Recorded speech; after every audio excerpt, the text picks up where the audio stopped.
could happen to a loving father and a loving husband. We're making line of clues before you. Search for the unspeakable on the internet.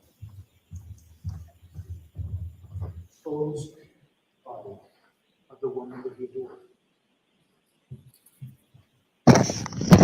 Government suggests it was an affair. There's no proof of that. There's no proof that Brian Walshe knew anything about an affair between the woman he loved and William Preston. Money? Second reason that the government suggests. Family money? Money that the family had worked together for years and continued to talk about in text messages and the sales of property, trying to protect the assets for the benefit of the whole family and the future of their 3 children. A motive? There's no motive.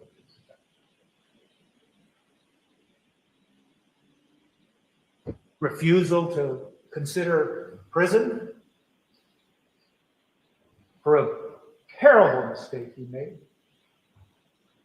The case that began in 2018. There's no proof of that he was afraid to go to prison. Who wants to go to prison? But prison was always on the table. And it was just something that he had to face up to, and something that he did.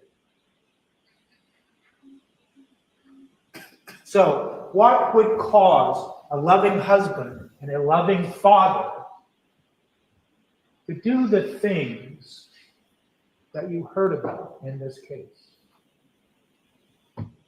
Could it be something that was sudden, something that was unexpected, something that was unbelievable, something that only a medical examiner would understand and have knowledge of? But not a man like Brian Walshe. Something that is terrifying, something that defies logic when it happens. How do we know that Mr. Walshe was a loving father and a loving husband? We know from much of the testimony of Jim Mutlow.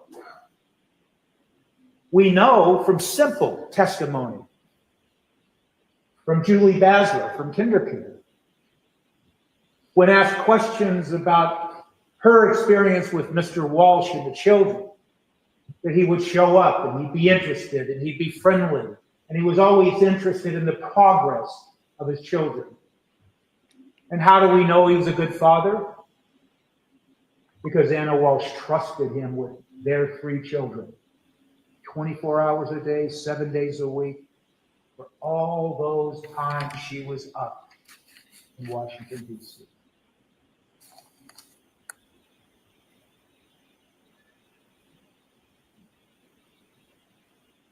The unthinkable happens. It happens in a variety of ways. And the Commonwealth must prove to you beyond a reasonable doubt that a homicide occurred, that a killing occurred. Nothing proves that beyond a reasonable doubt on the facts and circumstances and the evidence given to you. There's evidence that he lied to the police. There's evidence that he searched the internet. There's evidence that he disposed of a body. But there is no proof in all of the evidence that you have heard and been presented that he ever once thought about harming the woman he loved. That he ever thought about harming the woman he loved. That he ever planned to harm. That he ever intended to harm.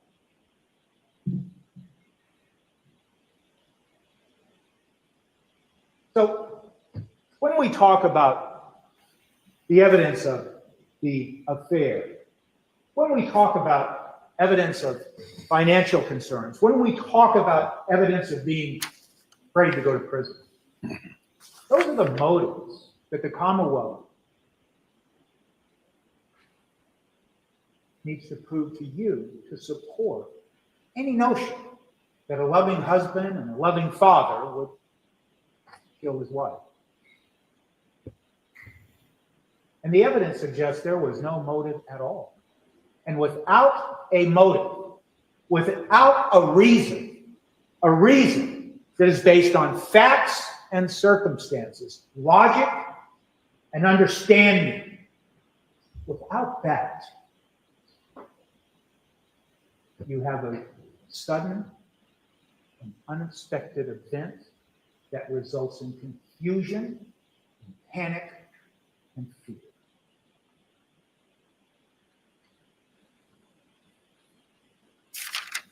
All of those things that are so troubling and horrific that you've heard evidence about, they may be argued that they show consciousness of guilt. But people do things, terrible things sometimes, not out of guilt, but out of fear, out of disbelief, out of confusion. Certainly, a loving father and a loving husband would feel guilty about what he did do. Not just about lying to the police, but what he did do in the context of what he did to the woman he loved.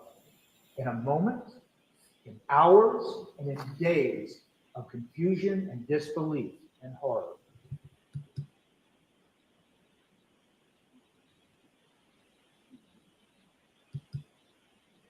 But that feeling of guilt had nothing to do with the killing, because he never killed Brian Walshe. You will hear arguments that you've seen the evidence that might evoke emotion. Who wouldn't feel emotional in what you've heard, what you've seen? But your obligation, and I don't mean to sound like I'm lecturing you at all. Her Honor will instruct you on the law, and that is not my province, but you cannot base your verdict on sympathy for Brian Walshe. You can't base your verdict on anger for what Mr. Walshe did. You can't base your verdict on passion, based on the evidence that you've heard that is upsetting and terrifying and at times disgusting. But that's not what you can do as jurors in this case.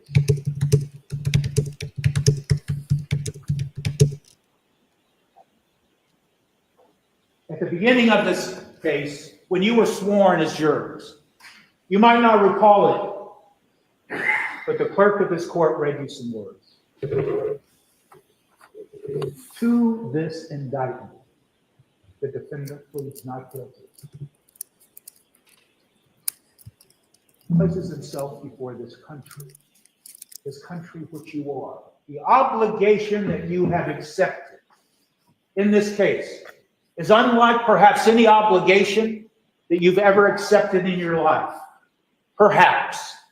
That's for you to judge.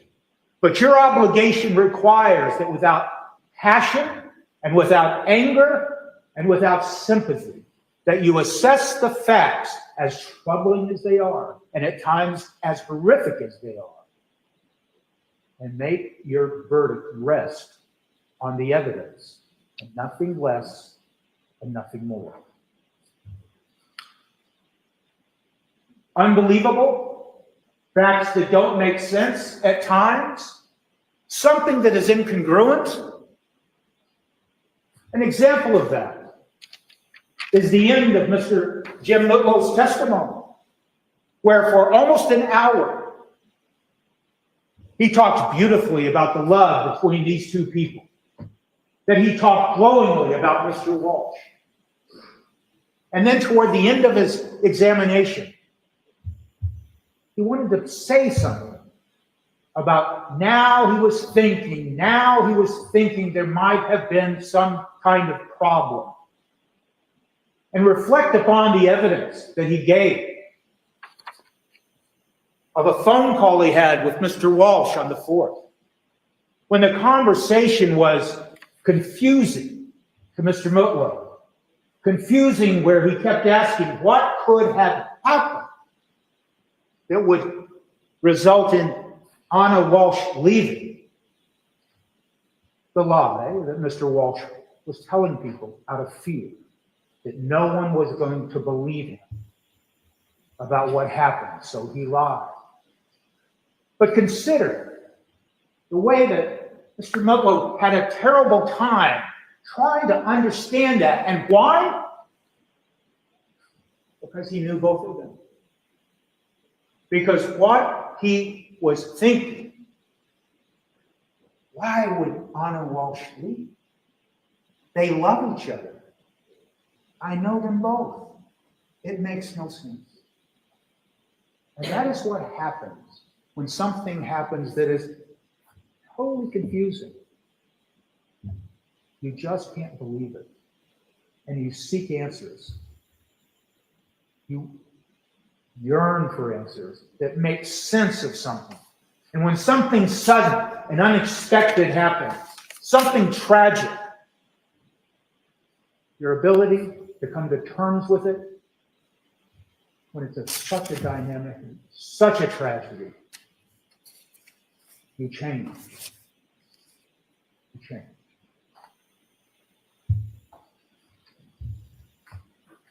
The evidence of the searches. The dark, troubling evidence of the searches. They began at 4:52 a.m. on January 1st of 2023. The first one is, how do you dispose of a body? It causes chills. It causes disgust. Look at all of those searches. Think of how they evolved.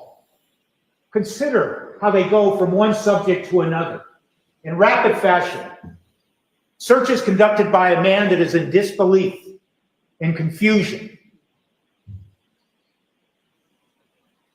5 hours spending with his wife on New Year's Eve, enjoying life, talking about the future. And then the sudden and unexpected tragedy happens, and it doesn't make sense.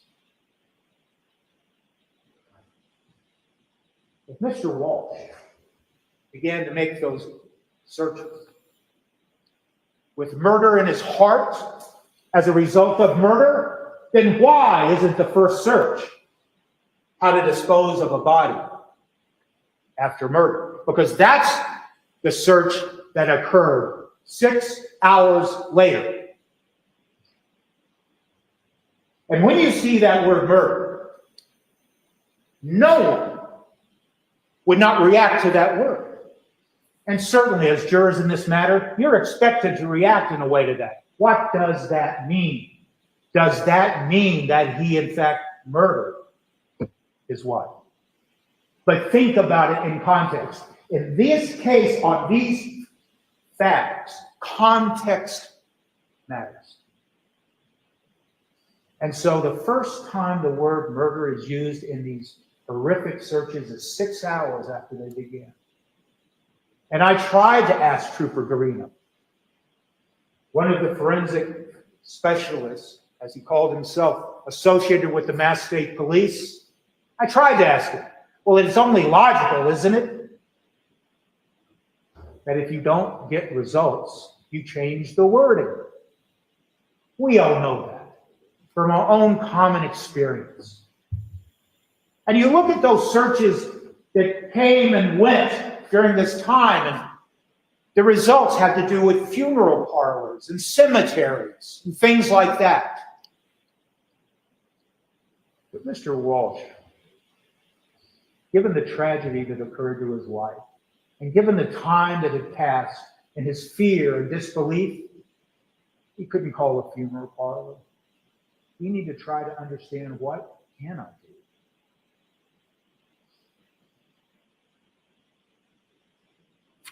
Then the searches become darker. They become more upsetting. Now the thought is dismemberment. And there's searches like that. You've heard about them. You'll read about them. And then you see searches that cover days. And there's searches about cleaning. And there's searches about how to clean up. You'll read them. And even though they don't talk about murder, they are equally upsetting, because you're thinking, as jurors in this case, he's thinking about cleaning up the basement. He's thinking about how you clean a concrete floor. Context. 1,034 pages of digital data, 3,667 records taken from his MacBook. Not one record, not one page refers to any plan. Not one record, not one page refers to any intent to kill. Nothing. So keep it in context when you review records.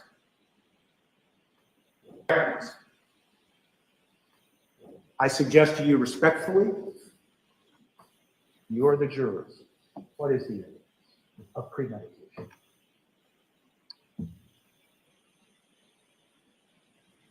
There's evidence of a knife.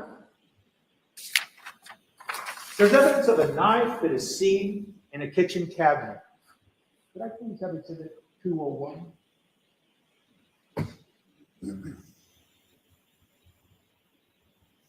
And next, exhibit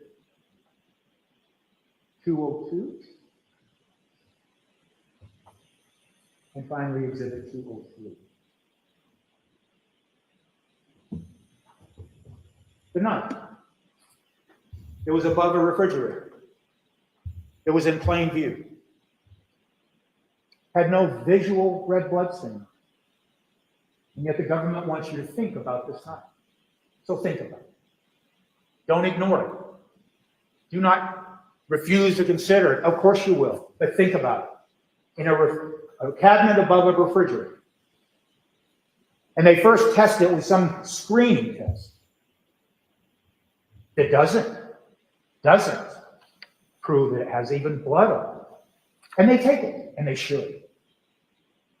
And then, what happens is everybody loses interest with the knife.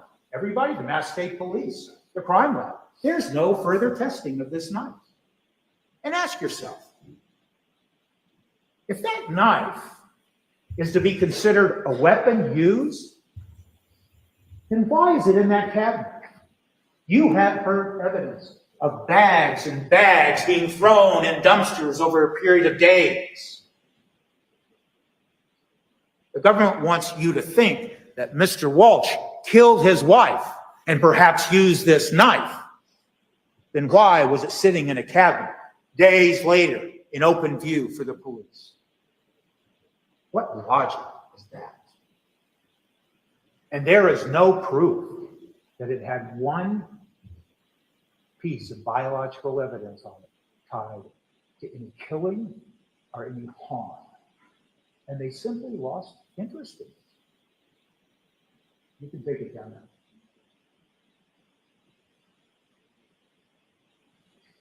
Digital data, talked about that briefly, but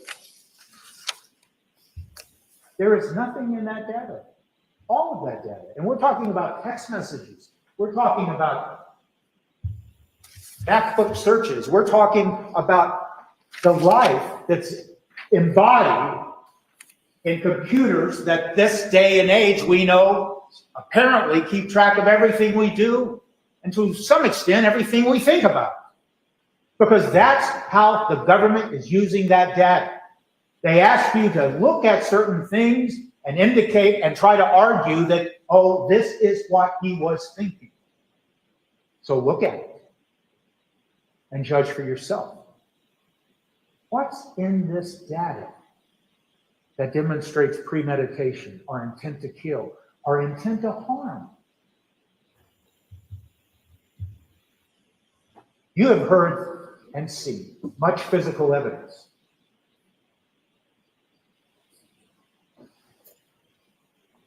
You've seen pictures of gray slippers with blood on them.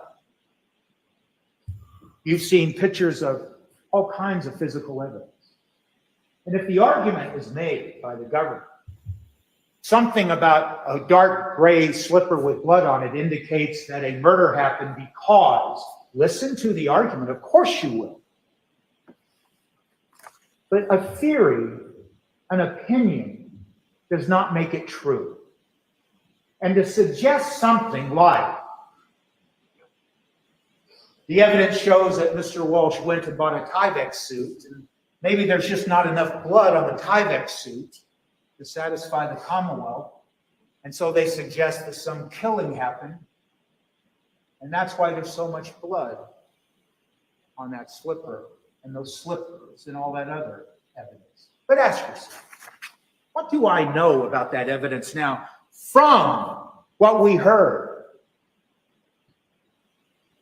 Every piece of evidence was put into a bag, but then was put into a compactor eventually, and was pressed together and then found. And you will see all of this evidence of when they pulled it out of dumpsters and unloaded the bags, and they first put it on damp ground without any paper below it, without any tarp below it.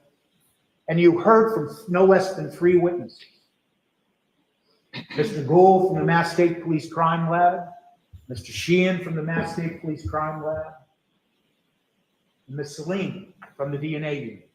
They all consistently said cross-contamination or transfer. They used different terms, but they all agreed. So the evidence, the physical aspect of the evidence, the thing you see in the photographs, the thing you see now, if you open up one of the bags and take things out, is not representative, or may not be representative, of how it looked before. And you must consider that. So when the government makes an argument based on the state of the physical evidence as it appears now, ask yourself, maybe that makes sense, but maybe there's another way of thinking about it. And why is that important to your deliberations? Because you are allowed to rely on what's called circumstantial evidence. You're allowed to rely on inferences. And Her Honor will instruct you on that. I will not. But whatever reason and basis you have for making your choice and determining your decision must be reasonable. And if you, as jurors, talking amongst yourselves, find that some of your fellow jurors say, well, I think maybe it means this, and I believe this, and your other jurors, fellow jurors, say, I think this, and I believe this, you'll all consider it. But if you don't agree, then you have to ask yourself, is that inference reasonable? Is that circumstantial evidence built upon inference? Is that reasonable? And can I use that? And should I use that to try to reach a verdict under a standard of reasonable doubt or moral certainty?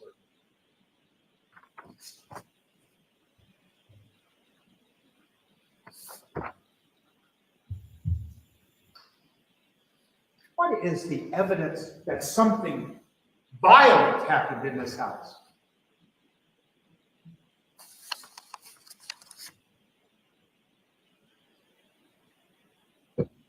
I went through every room as best I could with Mr. Sheehan.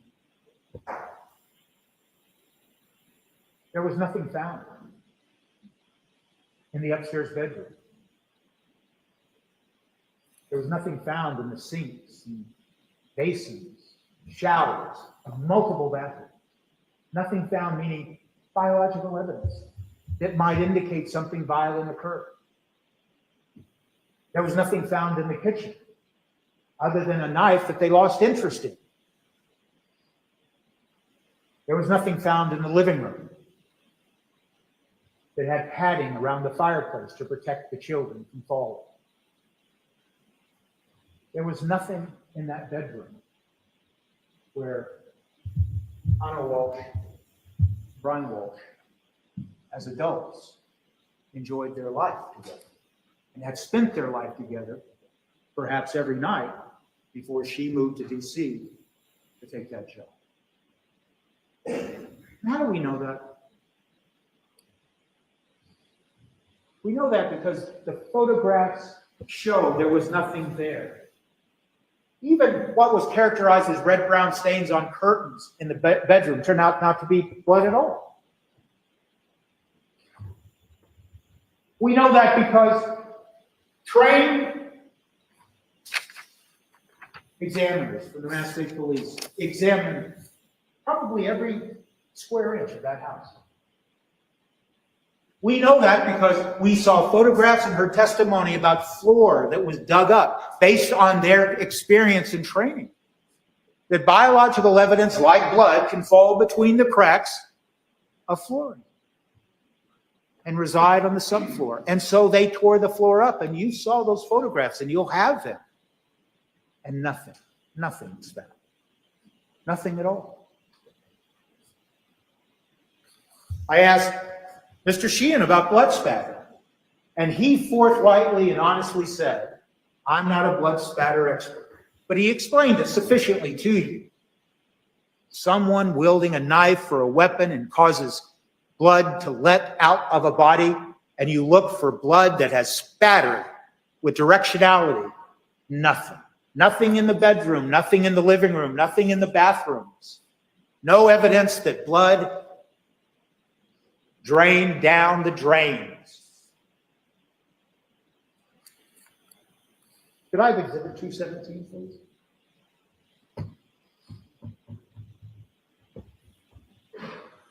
That test that I asked Mr. Sheehan about, the Serotek Hem test, that checks for hemoglobin, for blood, that test, he agreed, can detect blood at the sensitivity of 20 nanograms per milliliter.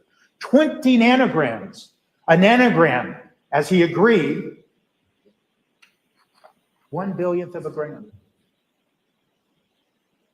Think of how minuscule that is. And they used that all over the house. And so the government elicited questions and answers from many of their state police, the 10 or 20. They didn't call everybody. That's up to them. But apparently there was no need to, because 10 people or more, as Mr. Sheehan had described to you, he was estimating. He was trying to be as honest as he could and credible, and he was. 10 people pouring over that house all day on January 8th. 10 more people or more pouring over that house on January 9th with their tools and their experience, and they don't find anything except multiple bloodstains where? In the basement. In the basement. On the concrete floor. Ask yourself, when you heard testimony that Mr. Walshe attempted to clean, and so therefore they couldn't find evidence in the other parts of the house because he cleaned it. Well, ask yourself, wait a minute. Is that logical to suggest that he cleaned the bedroom up so well nobody could find a thing? He cleaned the living room up where the rug may have been, and they couldn't find anything. Well, then you see those searches where he searches specifically for how to clean concrete. So you might infer, and it might be a reasonable inference, that he attempted to clean that concrete floor. And yet, what was found on the concrete floor? Multiple red-brown stains that turned out to be blood, and in some instances, we can all agree, based on the testimony of Ms. Salim, the profile of those blood drops matched the profile of Anna Walshe. So to suggest that Mr. Walshe did everything he could to clean the basement concrete floor with hydrogen peroxide and mops and cleaning fluids, only to have blood found on the floor, defies a reasonable inference that he was able to clean any part of that house sufficiently to avoid detection. And why is that important? Because nothing violent happened in that house. And that's why there is no biological or blood evidence anywhere in that house.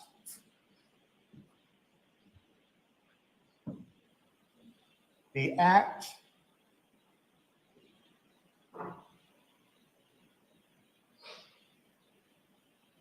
of trying to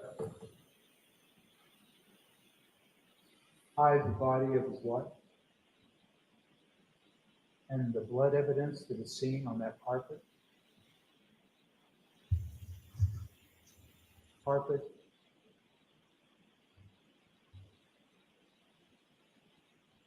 That's what happened. There's no blood in the living room. The inference might be that the carpet was taken downstairs. Because you can look at those pictures. You can look at the physical pieces of carpet. And you should. If there is no evidence of any killing that happened, and there's no evidence that anything was done before Mrs. Walshe died, and there's no evidence of premeditation or anything, there is evidence of lying and disposing of the body.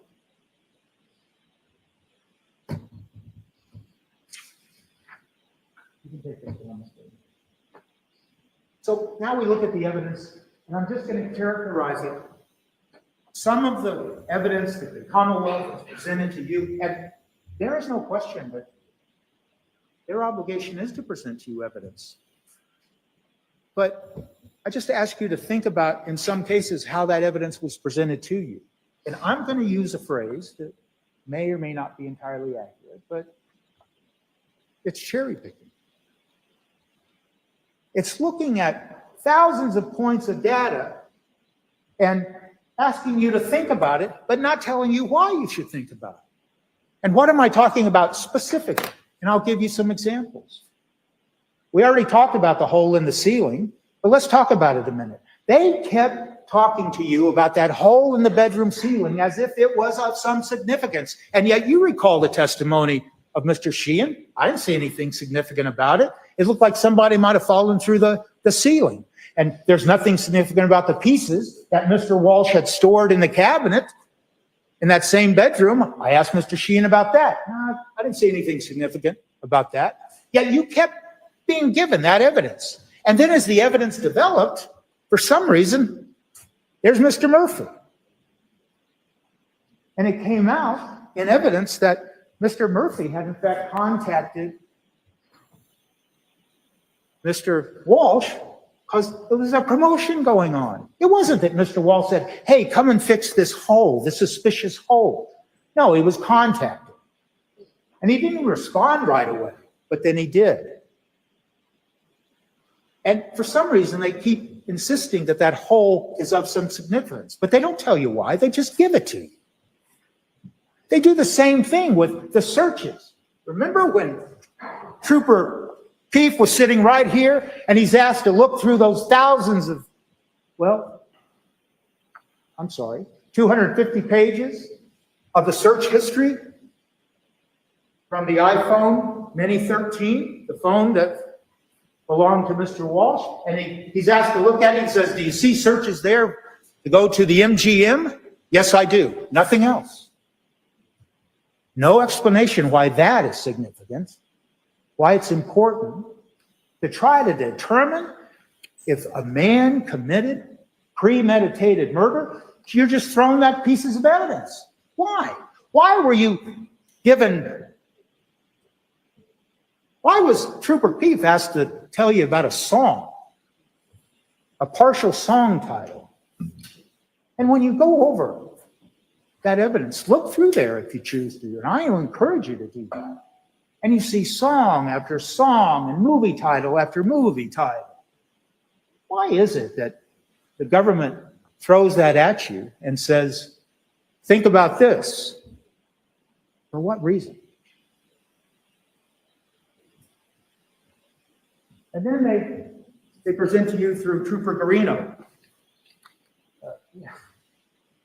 something about a porn movie. I'll just take this opportunity right now to apologize to each and every one of you for some of the questions I asked. But it just didn't make sense that you would take that type of evidence and suggest that it has anything to do with determining whether someone committed deliberate, premeditated murder because there's a word in the title of a movie. And that's what I'm talking about, the quality of some of the evidence here thrown at you as if it means something, that it's significant, and yet here you are being asked to determine if someone, Mr. Walsh, committed premeditated murder with a specific intent to kill the woman he loved.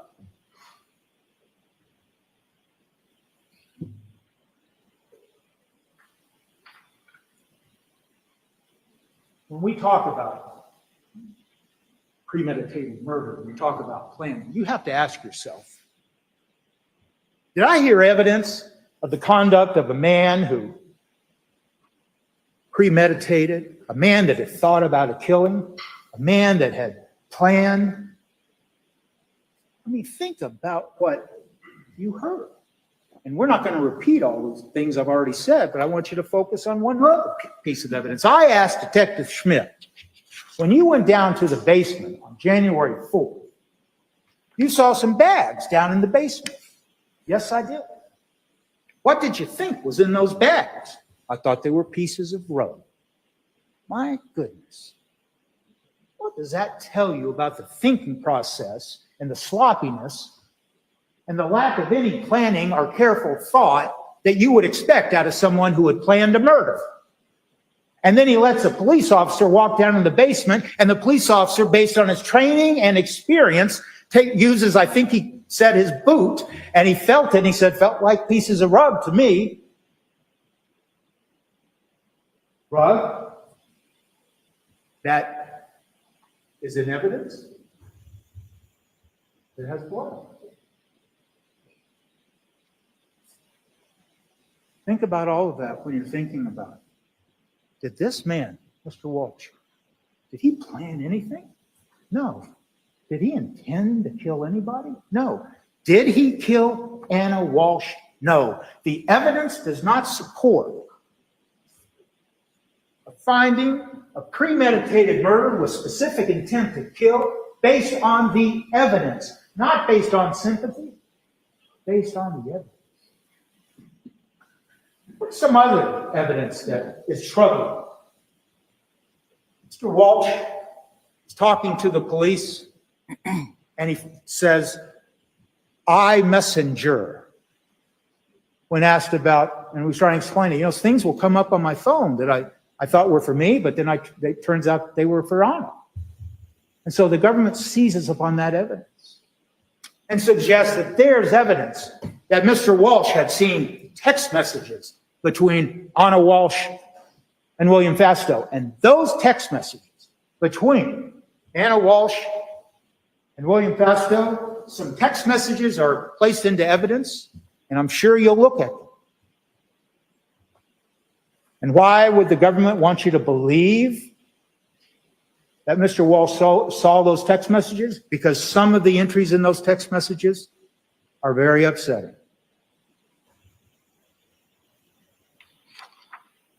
They may very well enrage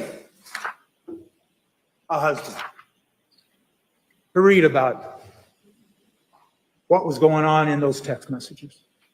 So you'll look at them, but ask yourself, as you look at them, and perhaps as you think, I could see that might upset, that might put somebody in a rage.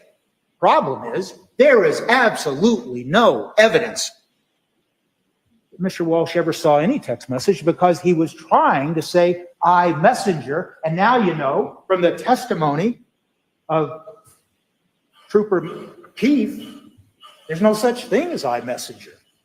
We're talking about Facebook Messenger. But the important thing is, there is no evidence in all of the digital data that you have before you, in all the digital data that they examined, that Mr. Walsh ever saw anything going on between his wife and William Fastow. And when you look at those text messages, and you might have some question about it, and if the government stands up and says, well, he saw those because he told them that he was seeing iMessenger, which doesn't exist, then ask yourself, why is it then that on New Year's Eve, Anna Walsh is taking all these photographs? It's festive. It's a lovely situation. And she says, in the presence of Brian Walshe, as she and Jim Mutlow were taking photographs, hey, why don't we send a photograph to Will Fastow? And was there any evidence that he reacted, Mr. Walsh? No. And when asked by Attorney Porges, well, so what happened next? And Mr. Mutlow really took efforts to remember, and then he said, oh yeah, that happened around before the young boy woke up and came downstairs, and that was around 10:30. So if you just think about that, then the festive and jovial celebration continued for another 2 hours. There is no evidence that he reacted. Mr. Walsh reacted to them sending a photo. Why? Because he knew his wife had a crush on Will Fastow, and it didn't even make him jealous. And how do we know that? Because she told her friend, Alyssa Kirby. And Alyssa Kirby was asked, and she said, you know, Anna told me that he didn't get jealous. He's not the jealous type. In fact, I wish he was more jealous. Please consider that in the context of this notion that the motive for a killing that did not occur, but the Commonwealth's theory of a motive is anger over an affair. There's no evidence of that.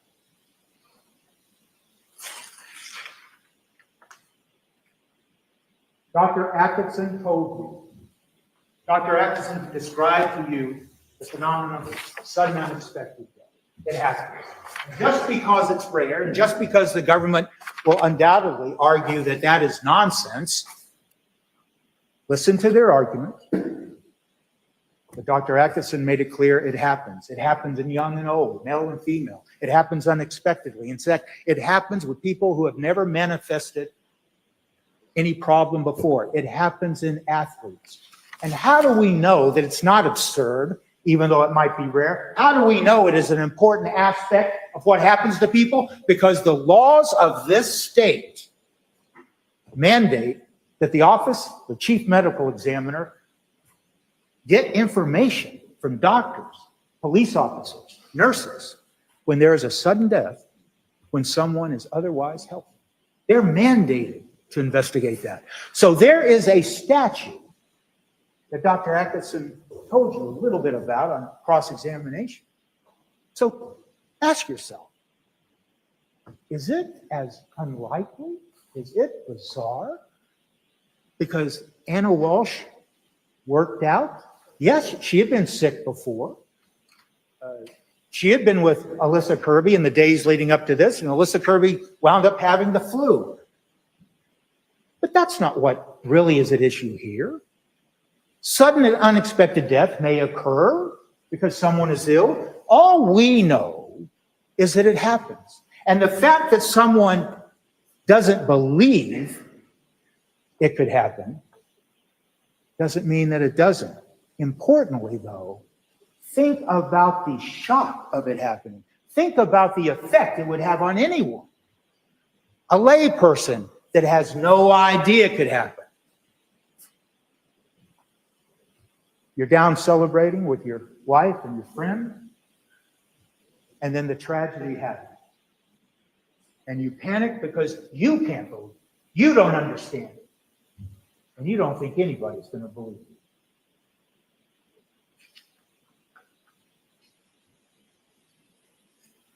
Context. I walked Trooper Keith through all of that information, something that he had not done yet. And so what did you hear? We went methodically. Sometimes, I'm sure for some of you, it was a little painful. It took a little while. But we went through hour by hour, day by day, that basically was the life and the experience that Anna Walshe and her husband, Brian Walshe, were going through in just the days leading up to January 1st of 2023. And what do you see? And you'll have that evidence. You won't have it compiled in the way that I presented it to you, because Trooper Keith never saw fit to assemble it in a way where you could really see what was going on. But what do you see, and what did you learn from the evidence? Two people communicating by phone and by text, talking about sales of property, talking about investments, talking about the future, talking about reinvesting, talking about buying new property in DC, talking about all of that, and it's all in the text. Joking when Anna Walshe was ill and stayed home and told her husband that in the text. And then they joke about it. I'll get you a plunger. And she responds, it's right there on the text. Joking back and forth in the days leading up to New Year's Eve. I'll tell you what, I'll buy the plunger. You buy me a Porsche. And then you see him shopping for a Porsche for the woman that he loved. How does it go from, I'm going to find you the Porsche you want, that speaks once again to the financial issues that were non-existent? How does it go from that to someone who is purportedly premeditating and intending to kill his wife? And those texts lead right up until she arrives by plane in Cohasset to celebrate.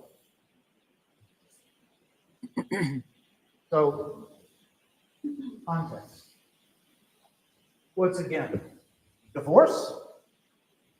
About 11 minutes of talking about divorce and searching about divorce in 7 days of phone calls. And how did that divorce search come up? It came up in the context of protecting the family assets because they just sold the house in Revere that Jim Mutlow told you about. And they're trying to protect it. And the thought is to roll it over in a 1053C. And Mr. Mutlow explained that to you. Planning for the future. That is the relationship between Brian Walshe and Anna Walshe in the days leading up to January 1st. So now we have come to just the evidence that, once again, just explains their relationship. Not supposition. Not trying to make up what they said to each other. You have that in their text. You have that. Then we get to New Year's Eve. We get to a festive event, jovial, laughter, love, described in various terms, various ways, not for 30 minutes, not for 1 hour, but for 5 or 6 hours. Laughter, talking about the future. Jim Mutlow described it for you. Brian Walshe cooking, standing across from the island, feeding both of them, talking, laughing. You see in the testimony that, yes, there was an affair. He didn't know it. He loved his wife. He treated his wife like the wife he loved, the mother of his children, until the sudden, unexpected event happened. Imagine you are so in love. You support your wife to get a job in D.C. You're going to take care of the kids because, one, you love your children, but you want to take care of them. You want to share property and protect the assets, so everything goes into her name to protect it, because he has this federal case. So let's protect our financials for the future. And then you hear the testimony of Alyssa Kirby. Yes, she was upset. There's no doubt Anna Walshe was upset. What exactly she was upset about? Maybe things weren't going really well in the affair she was having. Or maybe she was, in fact, stressed out. Who wouldn't be? They were living apart. She wasn't seeing her children. Now, maybe, it's up to her. Anna Walshe was a wonderful person and a wonderful mother. And that's why he loved her so much. But she had another life, and she went to Dublin, and that's another piece of evidence. They want to suggest to you he knows something about Dublin. Where is the evidence of that? None. And you hear Alyssa Kirby choked up with tears, sobbing on the stand, but nonetheless recalling a conversation she had on 12/29, 3 days before January 1st. What does Anna tell her? Well, I don't know if I love them as much as I used to. Those are her words. I'm paraphrasing, but that was the gist of it. But I want him to take responsibility. Why? Not so she could kick him out, not so she could leave him, so they could reunite as a family. That was what Anna Walshe was talking about. That's what she was thinking, even though she was stressed, even though she was upset. And things like that happen in families, but families make it through. And that's what she was expressing. That's what she was expressing to her best friend, Alyssa Kirby. Could I have exhibit 169, please? We are now at the end of the New Year's Eve party, and they sign the champagne bottle. And we were talking about the feelings and the emotions and the state of mind of Anna Walshe and Brian Walshe, and looking towards the future. And this is on January 1st. This is on the day that the tragedy happened. Can you find it? I'm sorry, 169. Oh, I apologize. My fault. I'm sorry. Exhibit 257.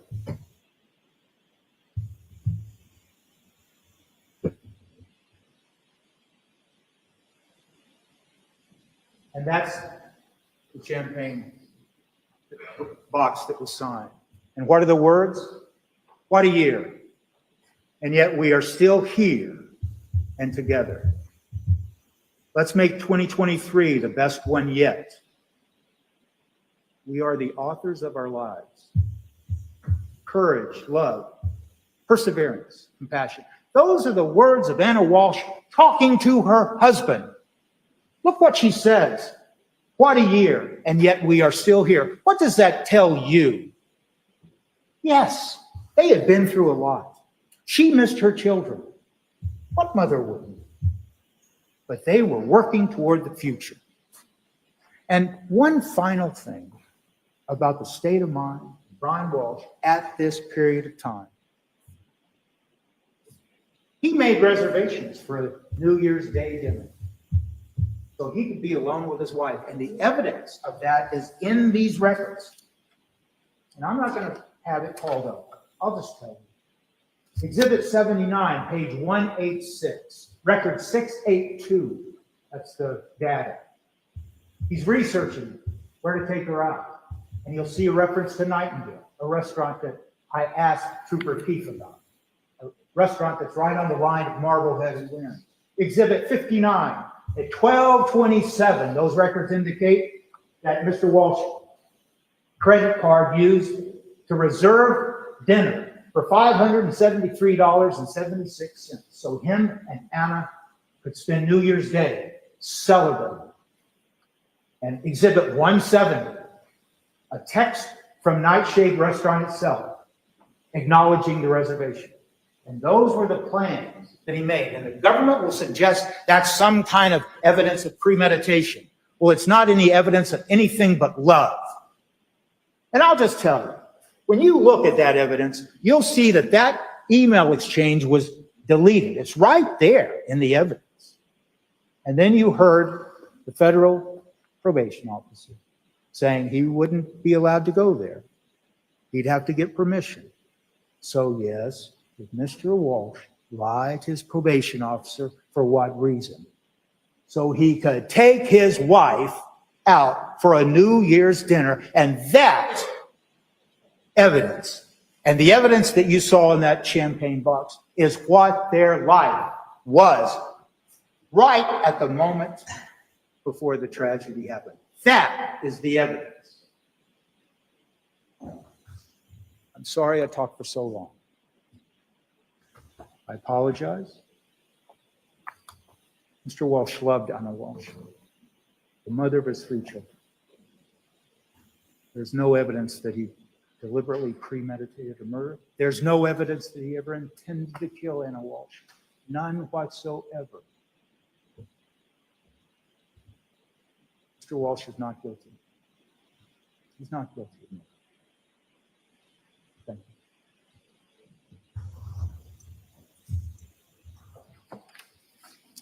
you.